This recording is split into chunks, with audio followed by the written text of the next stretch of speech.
Welcome back to another Challenge Ride or Dies recap.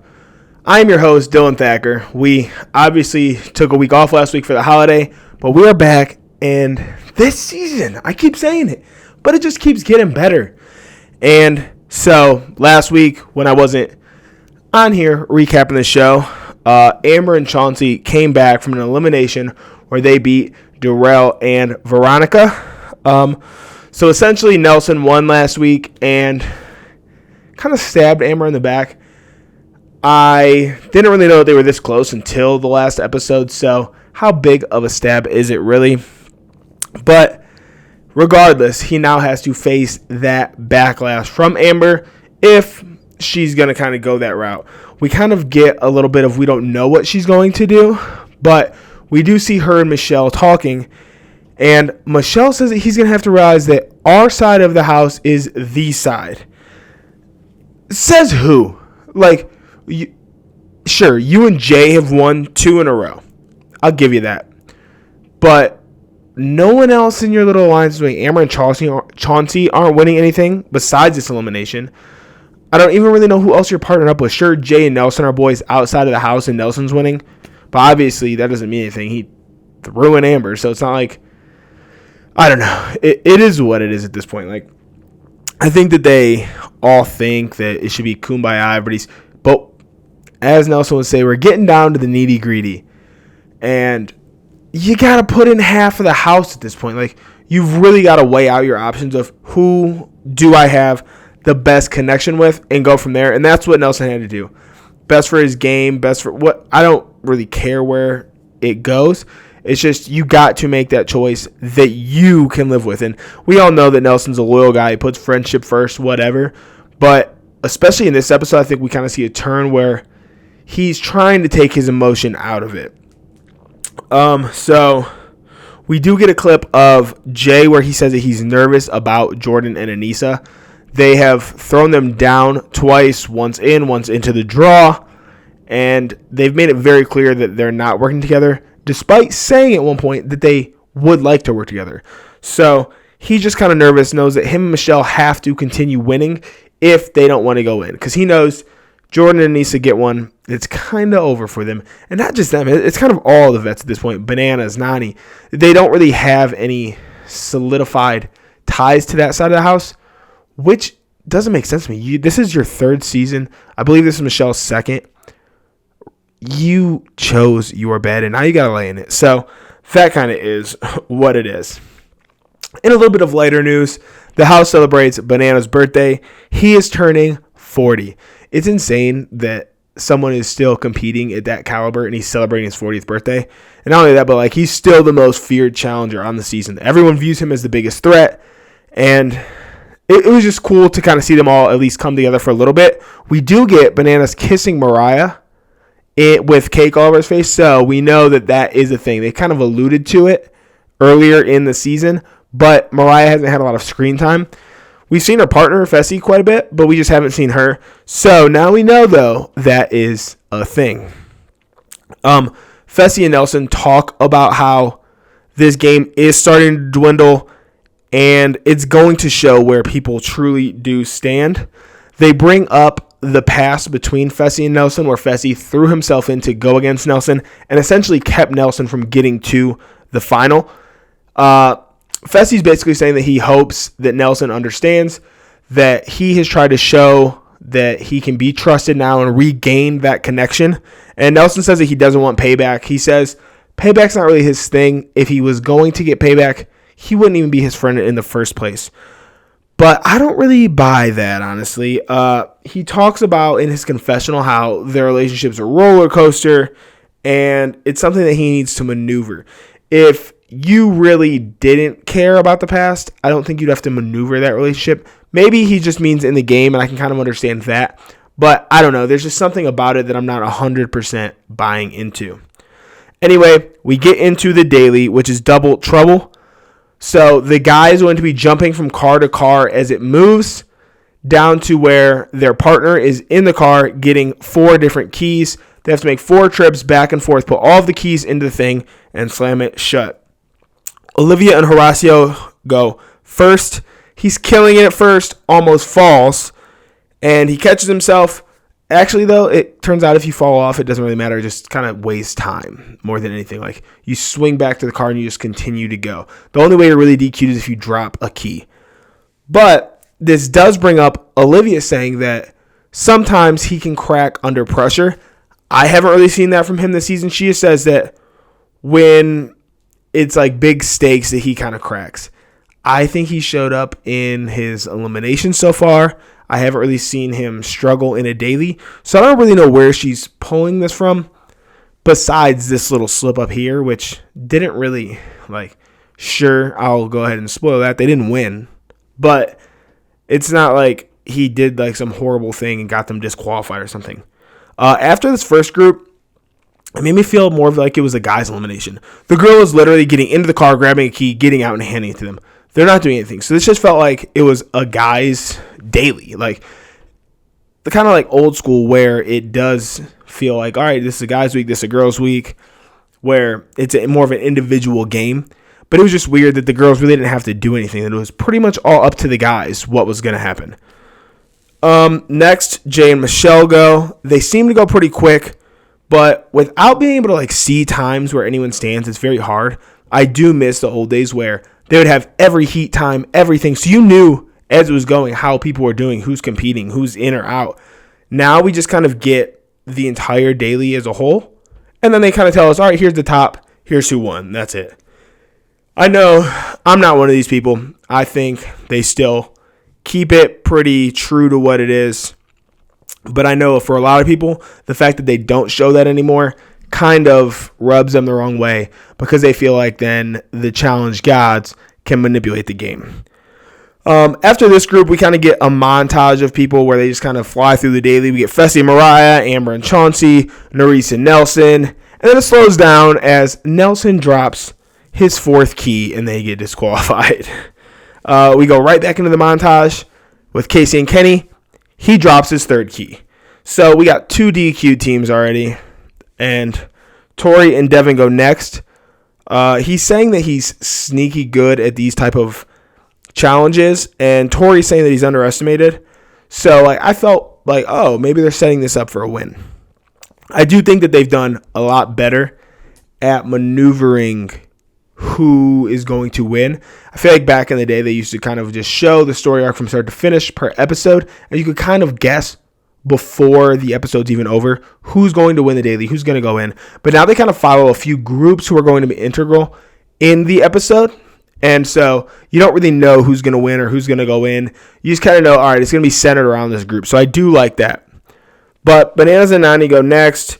Nani's talking about how anyone, literally anyone, but Jay and Michelle need to win. They said their name, and it kind of goes back to what I was just saying. They kind of hinted that Jay and Michelle could win, that they needed to win. So I was kind of nervous. I've been very transparent. Not a huge Jay and Michelle fan. And I actually liked Jay before, but I don't really like the dynamic of the two together. And I think he also plays this weird rookie-esque game. He feels like he's still a rookie, even though he's on his 3rd season. Now, eventually, you're going to have to let that go and kind of make some new connections. I get the idea of new champs that is being pushed. Of course, you want to win. You want your friends to win. But if you have to pair up with some good people to get there and then turn on them in the end, that's kind of the name of the game in the challenge. Jordan and Anissa go last. They say that they want to win because there's people walking around too comfortable in the house. Again, I think that's alluding to Jay and Michelle. Nerese talks about how it's attractive to watch Jordan compete. And I could have sworn before the season started that we saw a little mingling of Nerese and Jordan together.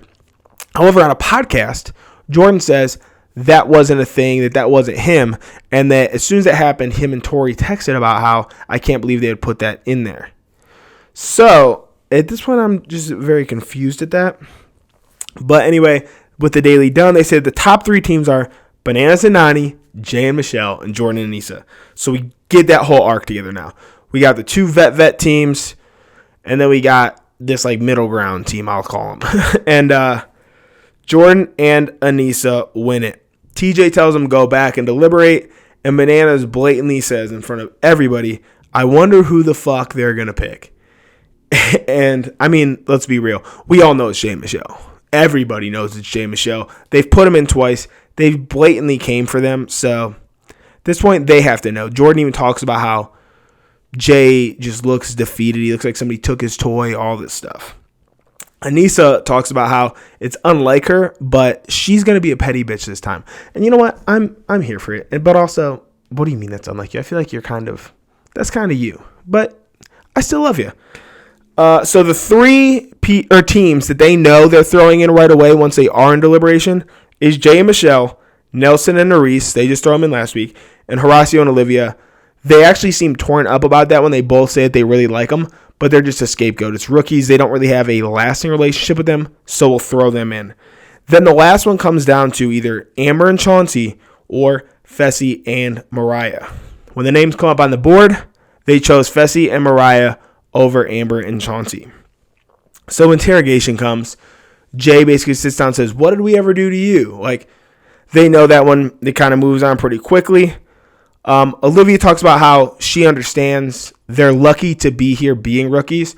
Jordan actually stops her and says, "It's not luck. You guys are good. You've taken out good competitors. You are here to compete socially, physically. You guys are killing it. Don't ever call it luck. You guys are good at this game." Nelson and Nerese say that they get it because, we just threw you in. But they also say they don't want to pull the dagger. It's if they pull the dagger with Jay and Michelle going right in, they have to choose between Fessy, who is Nelson's friend, who's stabbed him in the back, which they bring up again, or his current girlfriend, Olivia, who earlier in the episode said she's catching real feelings for. So, what real feelings mean in the challenge house is kind of up for interpretation, but that is what was said, so that's all we have to go off of. But again, that's alluding to Nelson pulling the dagger. They bring it up multiple times, but once they get out of interrogation, Fessy and Nelson have a conversation where Fessy says, "Now I don't have to protect Anissa anymore. I don't really know. You saved her one time when the house was full of people to choose from. You had plenty of options. You chose rookies. Like, they have one rookie team, and then they have to choose from 7 teams or something like that. Like, it's not like they have a ton of options here. So it is what it is. When they are out that night, we get a clip of Jordan and Nerese dancing. She says that they're very similar, that they're getting to know each other. And the whole time this is happening, Tori's right behind them. And she doesn't actually look pissed or anything, but we can start to get the idea that something is forming between Jordan and Nerese, which we see later on in the clip for next week. So let's stay tuned for that one. Anissa and Fessy hug it out. She's trying to apologize. And Fessy's saying that he wants to believe her, but he also says that she's on a power trip, and it wouldn't surprise him if she threw him in. I don't really get this from their conversation. I actually don't think Anissa wants to throw him in. I think that the options are low, and she just had to do what she had to do. I don't think she has any intention of coming for Fessy. It's just kind of where the chips fell this season and how things play out. So they get down to the zone. Jay and Michelle, obviously, the name said. And at the draw, Horacio and Olivia go. They pull a blank dagger. Fessy and Mariah go, blank dagger. And we get what we've all been waiting for. Nelson pulls the safe dagger. Nelson and Nerese spoke before this about how they need to take their emotions out of the game and just pick what's going to be best for you. Nelson talks about how he hasn't been to a final, won a final, and there's a reason for that. And maybe it's because he plays with his emotions, so let me take that out of the game and see what happens. And he saves Fessy and Mariah, and honestly, I'm shocked. The rest of the house is shocked. I felt like with their past, it would have just been easy to throw in Fessy. And if that ruins your relationship, I think that says a lot more about Fessy than it does about you. You're trying to build something with this woman, so it is what it is. But also, you've already thrown her in. So it's like, do you want to go there twice? And he even brings that up, that I've thrown her in once. Now I'm sending her in, picking my friend over her. But he hopes that she comes back. When they go down, she's like one of the most mature chicks that I've seen in the challenge. Most of them are super emotional, get real pissed. I think it's just reality TV. That's kind of what they're looking for. But she says that for this position even happen, people are playing with their emotions. meaning Jordan and Issa.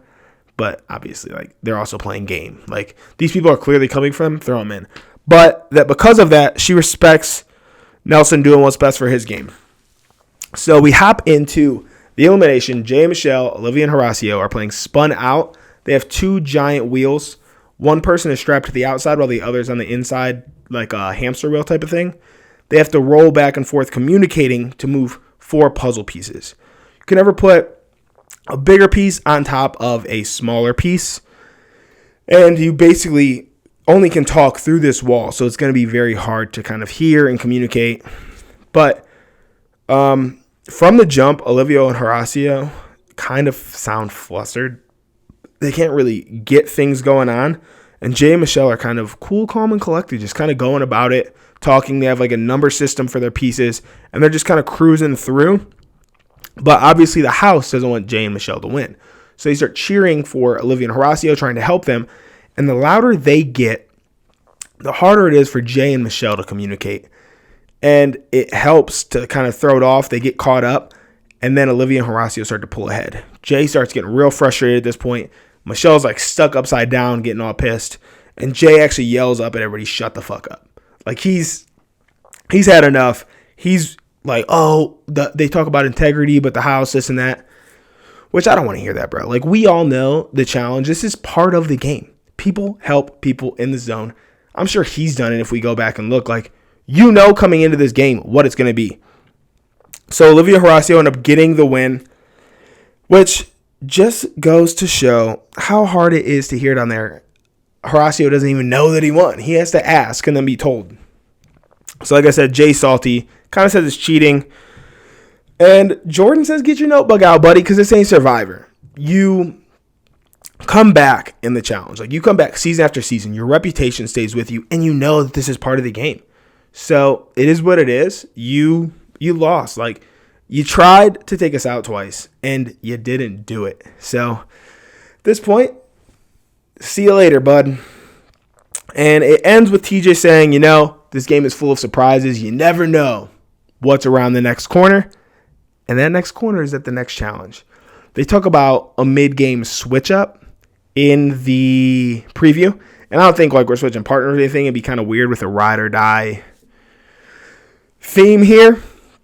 But I do think it's going to shake some things up, and I'm excited to see it. Let me know in the comments what you guys think is coming. I personally don't know, but maybe we'll talk about it this week. And yeah, other than that, subscribe to the channel. Check out my other content coming soon, and I'll catch you in the next one. Peace.